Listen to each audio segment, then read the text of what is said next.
Senhoras e senhores, o assunto que vai ser abordado na noite de hoje, apesar de ser uma novidade aqui no Brasil, ele está sendo desenvolvido há mais de 3 décadas na Europa. Precisamente 35 anos. Quando essas pesquisas deram o primeiro impulso na atenção de renomados cientistas que foram desenvolvendo uma metodologia de controle na tentativa de estabelecer as posições exatas para os fenômenos paranormais que começaram a acontecer dentro das leis físicas da eletrônica. Esses fenômenos foram mais tarde denominados de transcomunicação instrumental. Termo esse que foi designado para definir a possibilidade dos seres humanos entrarem em contato com pessoas que tiveram seus corpos destruídos ou sepultados, a quem normalmente nós chamamos de mortos ou espíritos. E esses contatos dariam-se através de equipamentos eletrônicos, hoje em 6 modalidades.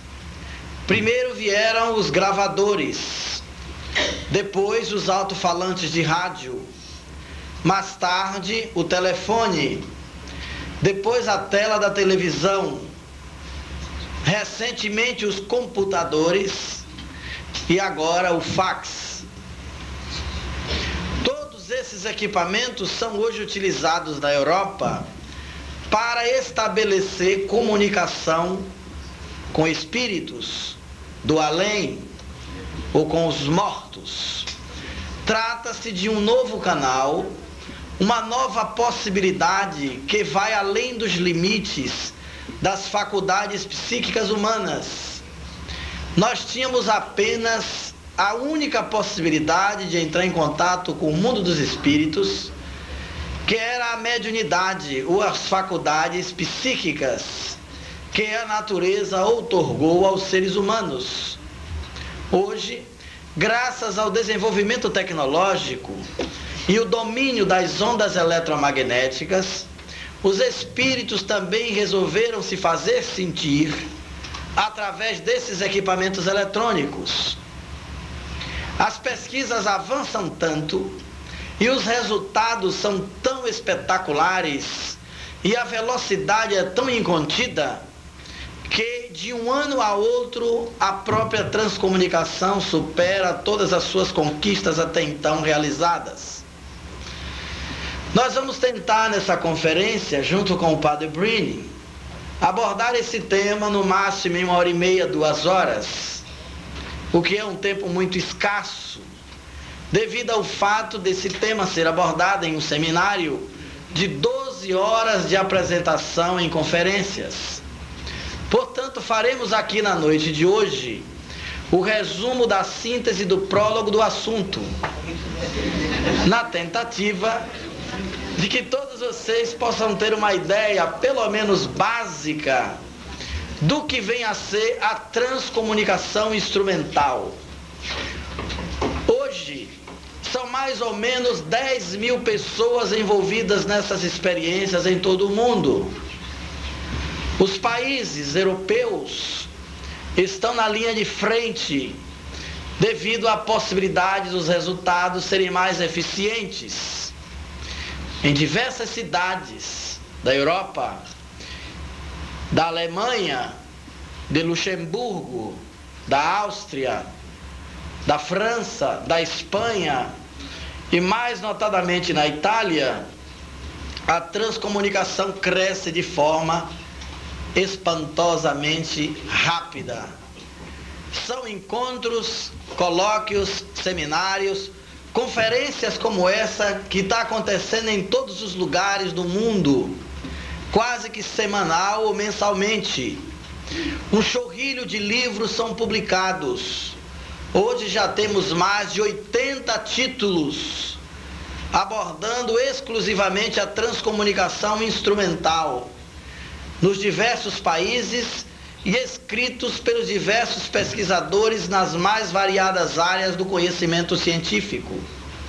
É muito importante saber que por trás dessas pesquisas não se encontra a direção de religiosos, muito menos de espíritas, nem também de parapsicólogos da Europa.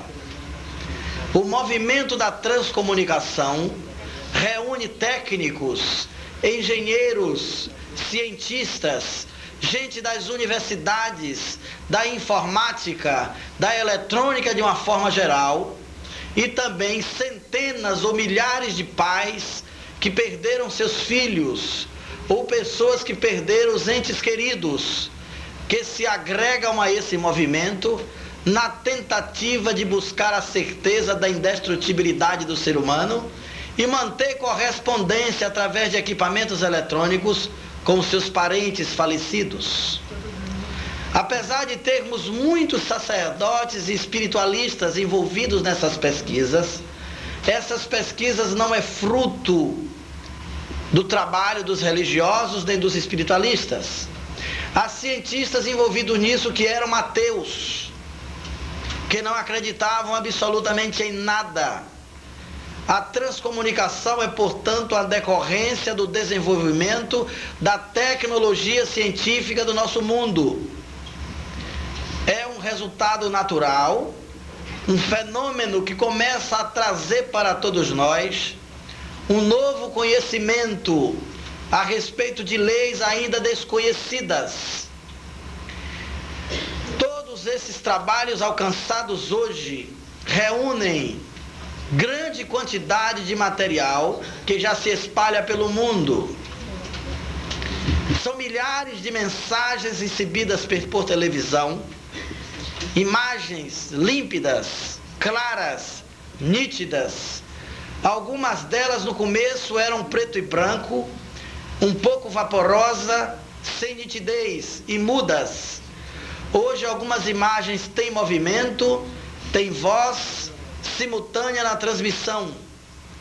Os espíritos também adentraram os computadores e através do scanner enviam mensagens e imagens maravilhosas, tão nítidas como se fossem captadas em fotografias aqui da Terra. Há diálogos que demoram 30 a 40 minutos por telefone, fax com mais de 20 e 30 linhas. Os diálogos por telefone estão todos eles registrados, gravados, das mais variadas formas. Os telefones dos transcomunicadores europeus estão sempre acoplados a um gravador. E eles recebem a comunicação do além, às vezes por linha cruzada, interceptando a comunicação de duas pessoas que se falam.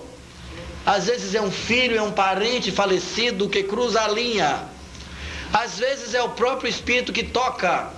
E quando você atende, é ele que do além dá a mensagem.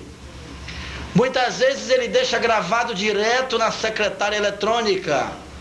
Ou muitas vezes entra apenas em um canal do telefone e fala com uma das pessoas sem que a outra do outro lado escute absolutamente nada. A Europa já coleciona mais de 3.000 transcomunicações telefônicas e não tem o menor registro nas companhias oficiais do governo nem do Estado. É uma coisa que não se sabe explicar. A não registração dessas transcomunicações por telefone é o que poderíamos dizer DDGA, descagem direta gratuita para o além. É portentoso porque não vem na conta, não há nenhum registro, e são transcomunicações, como dissemos, que demoram mais de 30 minutos, diálogos perfeitos. As mensagens ocorrem às vezes cruzadas, metade em um país, metade no outro país.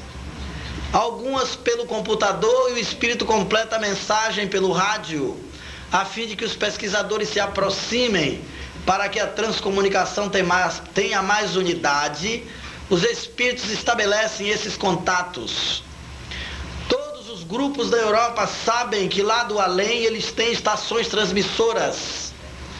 Para cada país há uma estação que se identifica para transmitir do além. Para os Estados Unidos, a estação chama-se Lifeline, ou Linha da Vida. Para Rivnik, na Alemanha, a estação denomina-se Central. Para Luxemburgo, a estação se denomina Zeitstrom, o fluxo do tempo. E cada grupo tem características próprias nas transcomunicações. Toda essa possibilidade é fruto de duas inteligências. Uma de nós todos aqui da Terra, os homens que vão morrer. E a outra inteligência deles, os homens que já morreram, ou os espíritos, que através dos mesmos equipamentos vem dando informações técnicas para melhor obter os resultados dessas mensagens. Sem essas informações que vêm do além, seria praticamente muito difícil conseguir o progresso que já se alcançou hoje na transcomunicação instrumental. É bem verdade que esse assunto, sendo novo, parece ser um pouco fantástico para a maioria das pessoas. Mas nós estamos aqui nessa noite talvez falando da maior descoberta do nosso século. E quase ninguém esteja se dando conta disto. Porque se ficar estabelecido que a indestrutibilidade do ser humano é um fenômeno que passa a ser patenteado pela ciência, e o espírito passa a ser um objeto de pesquisa da ciência oficial, nós estaremos vivendo no começo do século que vem, talvez a maior revolução do conhecimento de todos os tempos, em todas as áreas do pensamento humano. Sofreremos talvez uma revisão nos currículos acadêmicos. As religiões deverão ser convocadas para incluir no contexto dos seus ensinamentos os resultados da transcomunicação instrumental. Todas essas evoluções de conhecimento estão hoje registradas, mensuradas, controladas. E a transcomunicação atravessou os 35 anos na Europa, enfrentando várias hipóteses para ser aceita como um fenômeno espiritual ou como um fenômeno paranormal dentro da tecnologia do nosso tempo. Os cientistas abordaram várias hipóteses, 5 delas, para tentar explicar a transcomunicação. E nenhuma hipótese resistiu à última, de ser realmente comunicação com seres que tiveram seus corpos destruídos, com pessoas falecidas, ou com os mortos do além, vivos no além. A primeira hipótese que a ciência aventou foi a hipótese da fraude. Porque às vezes a fraude pode não ser somente por dolo, pode ser uma fraude por engano. Mas a fraude não teve resistência devido à honorabilidade dos pesquisadores envolvidos. Também devido ao controle e aos próprios resultados. A fraude não teria nenhuma sustentação para legitimar o fenômeno dentro dessa própria hipótese. Cada vez mais os resultados diziam por si próprios, estonteando os pesquisadores, de que é um fenômeno autêntico, é um fato científico. Veio a segunda hipótese, a hipótese da ilusão, de que o desejo de algumas pessoas em falar com seus parentes mortos poderia provocar uma ilusão e a pessoa imaginar que estaria recebendo vozes. É bem verdade que alguém pode fraudar no primeiro caso, e alguém também pode se iludir no desejo exacerbado de falar com alguém que morreu e achar que tem vozes nas suas fitas. Há casos aqui no Brasil e na Europa que tem indivíduos com uma porção de fitas na mão e que só eles ouvem as vozes. É uma coisa mais para a psiquiatria. São pessoas que têm transtornos psíquicos, garantem que ouve vozes, mas ninguém ouve absolutamente nada. Mas a transcomunicação, em todos os seus casos, na maioria deles, quase esmagadoramente, não existem ilusões. As vozes são claras, como vocês vão ouvir hoje à noite. As imagens são vistas por todas as pessoas. As gravações telefônicas não tem dúvida que são autênticas.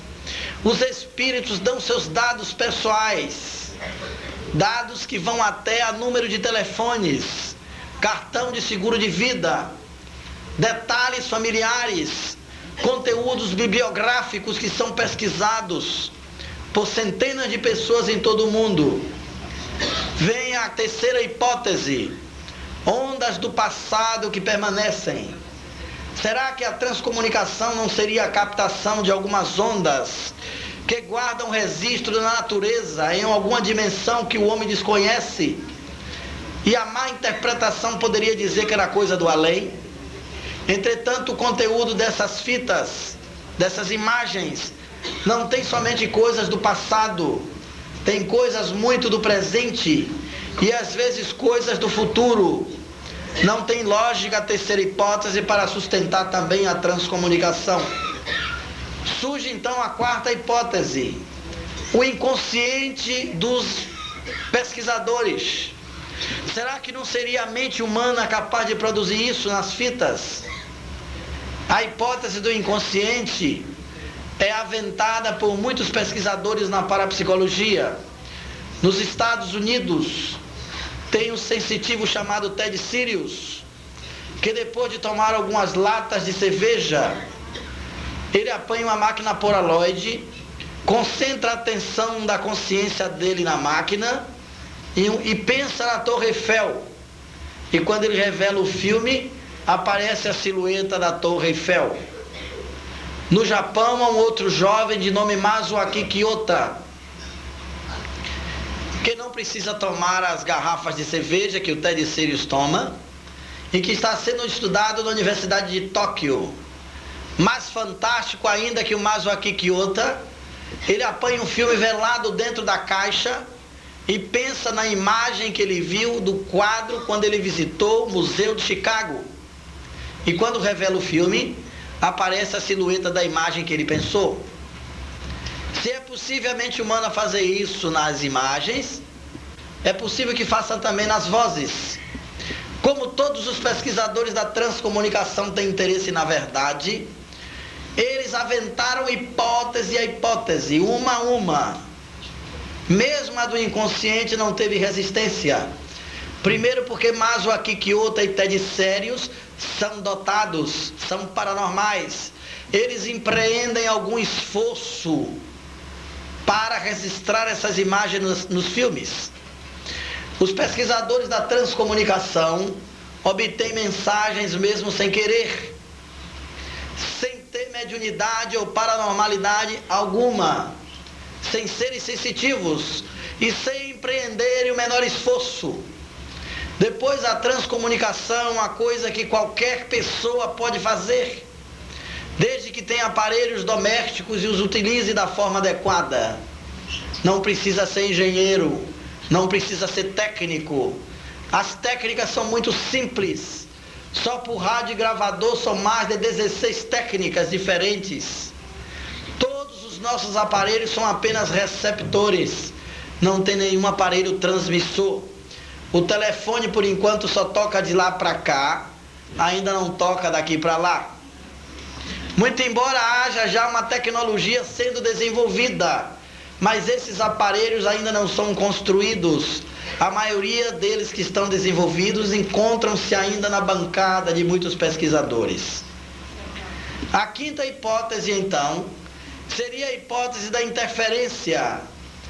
Será que numa cidade como essa, por exemplo, que tem rádio amador, radiotáxi, rádio de hospital, rádio patrulha, rádio de aeroportos, rádio AM, rádio FM, televisão, o espaço está repleto de ondas e imagens, como nessa sala, por exemplo.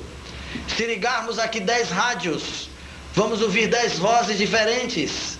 Se ligarmos todos os aparelhos de televisão, cada em um canal, vamos ver imagens diferentes.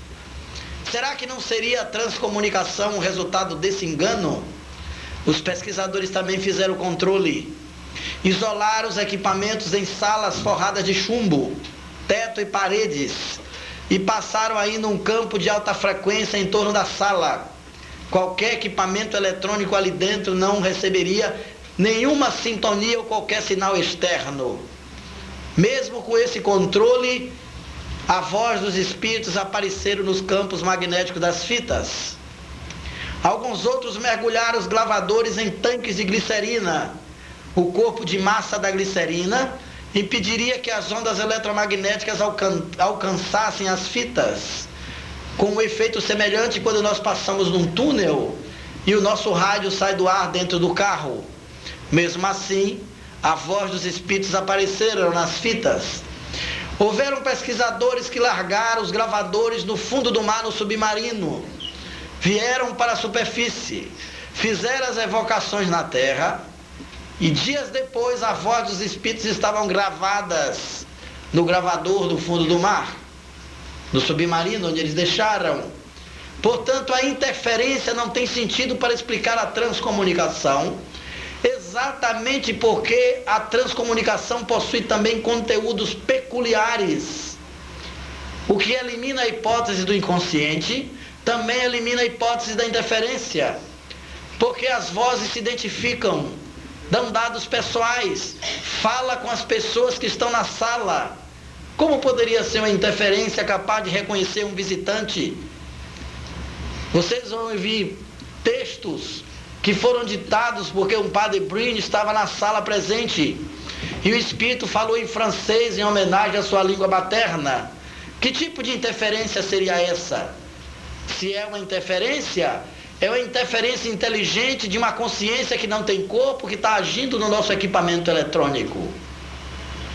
Não uma interferência de uma onda perdida, mas de uma ação mental de alguém que controla, domina e comanda o equipamento.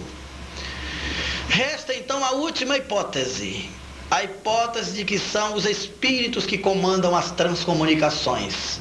Não resta mais dúvida para os pesquisadores, nem para as pessoas que seriamente estudam esses fenômenos. E por incrível que pareça, isso descortina um conhecimento novo dentro do campo da ciência.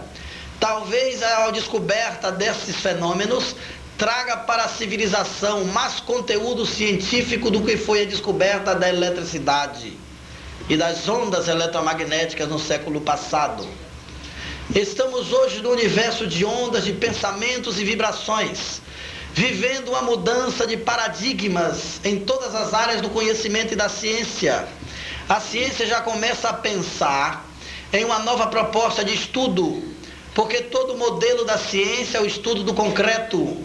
E a ciência questiona hoje que talvez o que convém ao seu estudo é o conteúdo de estudo do abstrato, porque nada pode estar no concreto sem antes ser abstrato. Os físicos quânticos asseveram que tudo aquilo quanto a gente vê, que constitui o modelo da ciência, talvez seja a parte mais grosseira do universo de tudo quanto a gente não vê. Há um essencial que é invisível aos olhos e que hoje interessa ao campo de domínio da ciência contemporânea. Entre essas abordagens, os cientistas estão chamando todos esses assuntos que extrapolam os limites do conhecimento da ciência ortodoxa e acadêmica de transdisciplinaridade. Palavra essa que não deve ser confundida com multidisciplinaridade, nem também com interdisciplinaridade. A transdisciplinaridade são disciplinas transcendentes. E entre essas disciplinas transcendentes, que propõem um novo paradigma para a ciência, está a transcomunicação instrumental. A palavra comunicar todos nós já conhecíamos em todas as línguas, um verbo comum na maioria dos idiomas. Mas a palavra trans, antes de comunicação, é um prefixo que foi ajuntado por um pesquisador alemão para designar uma comunicação transcendente, para além dos limites do mundo material, uma dimensão em níveis diferentes de consciência, e a palavra instrumental para caracterizar a comunicação transcendente através de equipamentos eletrônicos, uma vez que a mediunidade velha e conhecida pelo homem é também uma transcomunicação, porém uma transcomunicação mental. Como essa já existia, os pesquisadores designaram esse nome para caracterizar especificamente a comunicação dos espíritos apoiada em equipamentos tecnológicos. E esses assuntos avançam de tal forma que inclina a atenção de muitos espiritualistas e religiosos. Entre eles, aqui presente o padre François Brine, que não é o único sacerdote na Europa a estudar esses fenômenos. A primeira vez que conhecemos ele foi num congresso internacional de transcomunicação que aconteceu na cidade da Basileia, na Suíça, em 1989, no mês de novembro. E lá estávamos nós, entre 850 pessoas, e nos disseram que lá tinha um padre, carregado ainda com o preconceito brasileiro da Igreja Católica, não da Igreja em si mesma, mas de alguns padres que espalharam no Brasil suas opiniões pessoais como se isso fosse a opinião da Igreja Católica. Eu pensava que um padre só estaria naquele congresso, no máximo assim como se fosse um espião, ou alguém que estava ali para negar tudo. Entretanto, me disseram que o padre Brine tinha um livro sobre os mortos. E quando folheamos o seu livro na livraria, o livro era portentoso, o título já era sugestivo: Os Mortos Nos Falam. E logo nas primeiras páginas, os cemitérios estão vazios. Como é o nosso corpo no além? Os nossos parentes nos esperam. Levamos conosco a nossa personalidade, o nosso caráter. E as informações deles eram portentosas no livro. A sua bibliografia recordava os grandes pensadores da ciência espírita. Entre eles, Allan Kardec, que ele citava, Leon Denis, Ernest Botzano, William Crookes e até alguns pesquisadores espíritas brasileiros. Citava também a psicografia, as experiências de quase morte. Era, por fim, um livro portentoso, e nós tivemos simpatia à primeira vista.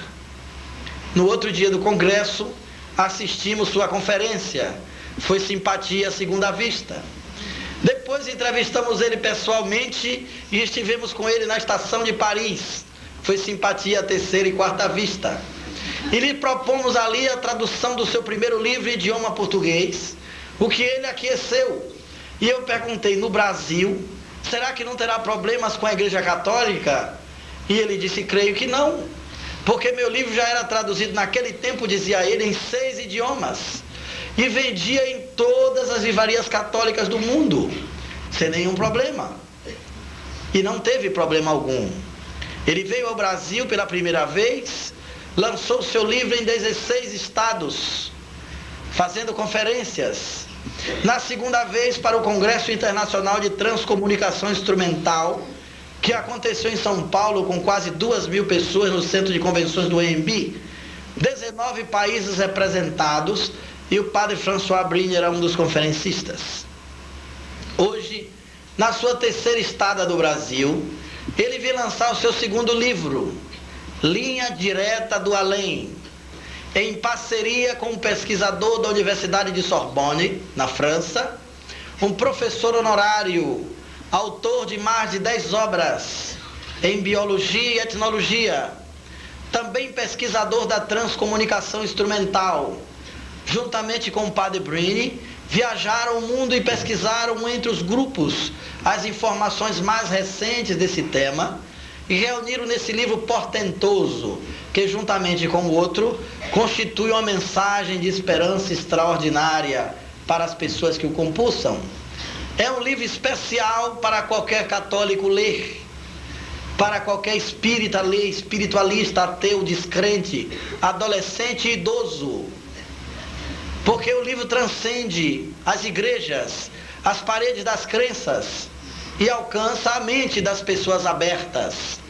É claro que o padre François Brine Parece ser assim um paradoxo no Brasil. Estou viajando com ele pela terceira vez e as perguntas são as mesmas. Mas ele realmente é padre? Como fica a posição da igreja? Todos os jornalistas, todos os repórteres, todos os radialistas, todos os auditórios e o Vaticano. O que é que diz disso? O que é que fala a respeito? É a grande surpresa, mas eu quero dizer que essa surpresa é somente no Brasil. Na Europa não é surpresa nenhum padres falar sobre essas coisas. Vocês vão ouvir da própria boca dele. Na Itália são muitos sacerdotes que fazem pesquisa e conferências e escrevem livros sobre esses assuntos. E essas pesquisas já são de conhecimento do Vaticano. Não há nenhum conflito, isso sustenta a fé na vida eterna. O problema é que aqui no Brasil, como dizia antes, alguns padres, como o padre Quevedo, têm sua opinião pessoal. E as pessoas pensam que ele representa a opinião geral da Igreja Católica. E como ele vem fazendo um trabalho de 32 anos, negando a comunicação com os mortos, todos nós pensamos que todos os padres também negam. Lê do engano. Eles se ajuntaram aos pesquisadores europeus e tiveram a coragem de sair semeando no mundo a mensagem da imortalidade, da indestrutibilidade do ser humano e da continuidade da vida após a morte. O livro é portentoso. O padre François Brine chegou no Brasil pela cidade de Londrina, onde fizemos conferência na Universidade Federal, entrevista em televisão, em rádio. Depois viajamos para Caxias do Sul e ele proferiu conferências na Universidade Federal de Caxias do Sul.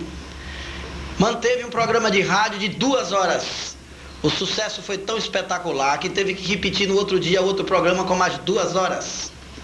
À noite, jantou com o bispo de Caxias do Sul, onde tiveram um relacionamento espetacular. Ele autografou seus livros para o bispo, que ficou profundamente entusiasmado com as novas notícias da transcomunicação.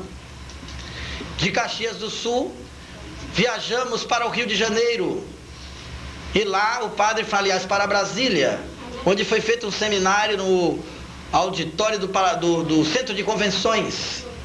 De lá para o Rio de Janeiro, nos apresentamos no Teatro Vanucci. A lotação foi tão grande e a expectativa tão extraordinária que aconteceu como esse auditório teve que fazer outra sessão no outro dia. E lá no Teatro Vanucci estavam presentes várias personalidades do mundo artístico da televisão brasileira. Gravamos o programa Sem Censura ao vivo na quinta-feira, que foi ao ar para todo o Brasil. E à noite fomos para a Rádio Globo, de meia-noite a 3 horas da manhã, e os telefones ficaram congestionados, porque o Brasil inteiro ligava para perguntar se ele era padre e se era possível uma coisa dessas. Depois gravamos o programa fantástico da Rede Globo de televisão, que não sabemos o dia que vai ao ar, mas ficou registrado lá por mais de 2 horas de gravações, com várias imagens de espíritos trazidas, registradas nas fitas da Europa. E do Rio de Janeiro fomos a Campina Grande, onde nos apresentamos com a promoção da Associação Médica para um auditório repleto, grande parte de médicos, porque o padre ia falar sobre sobrevivência, sobre vida após morte, e se interessa demais a medicina, também os fenômenos das experiências de quase morte. De Campina Grande chegamos a Fortaleza e estamos aqui amanhã de noite em outro auditório, onde com certeza vocês vão ter a alegria de conhecer a palavra desse homem extraordinário que sai das terras da França para vir para o Brasil, o maior país católico do mundo e ao mesmo tempo o maior país espírita do mundo. Saiu da terra de Allan Kardec para falar dos assuntos de Allan Kardec no Brasil. E só para fazer um pequeno passagem no seu currículo, ele é graduado em latim, grego e filosofia na Universidade de Sorbonne. 6 anos de grande seminário no Instituto Católico de Paris e 1 ano na Universidade de Tübingen, na Alemanha. Estudo de línguas antigas, assírio-babilônico, hebreu e heliogrifo egípcio, como também os heliogrifos sumérios. Licenciado em Teologia pelo Instituto Católico em 1960. licenciado em Escritura Sagrada pelo Instituto Bíblico de Roma, em 1964, professor de diversos grandes seminários durante 7 anos, estudos particulares da tradução dos cristãos do Oriente e das igrejas ortodoxas, místicas, do Ocidente e do Oriente, cristã e não cristã. Publicou seu primeiro livro em 1983, um livro de teologia com mais de 600 páginas, intitulado Para que o Homem se Torne Deus. O Padre Breen faz parte do Comitê de Pesquisas da IANES, Organização Internacional para os Estudos dos Estados que se assemelham à morte. É também membro de várias associações de transcomunicação em Luxemburgo, a Alemanha e em outros países da Europa. A transcomunicação, que aborda as comunicações tecnológicas com pessoas falecidas, espíritos, através de equipamentos eletrônicos, televisor, rádio, gravador, computador, fax e telefone. Autor de várias conferências em diversos países da Europa e América do Norte. Publicou diversos artigos em revistas francesas e de outros países. Participou também de numerosos programas de rádios e televisão, tanto na França quanto em outros países. O Padre Breen também domina os idiomas alemão, inglês, espanhol, italiano e português.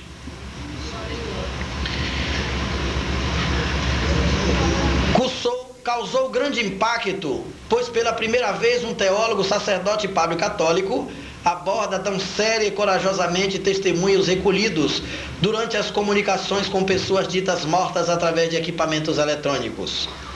Durante esta conferência está sendo lançado o seu último livro, Linha Direta do Além, também lançado em português pela editora cultural Espírita de Céu do Sobradinho, Distrito Federal. Em linhas gerais, esse é o Padre François Breen, que é apresentável por si mesmo sem que eu precisasse apresentá-lo.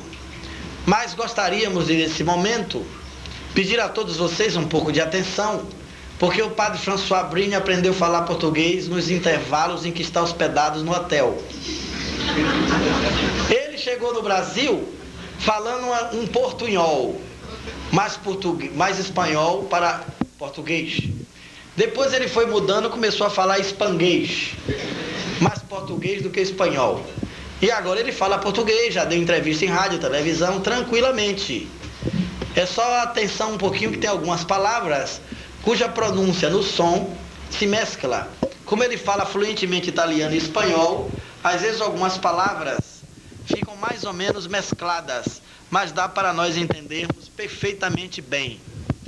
E a sua abordagem vai se dar exatamente dentro do campo de informação que todas as pessoas desejam.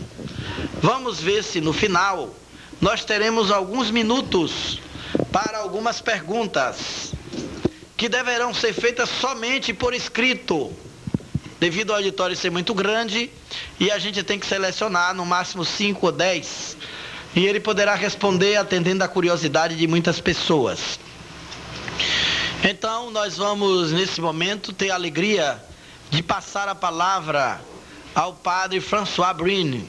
E logo após a sua conferência, nós vamos passar na televisão algumas imagens do além, registradas na Alemanha e alguns outros países, Luxemburgo, e recebidas por diversos pesquisadores nos mais diversos métodos da transcomunicação instrumental através do vídeo.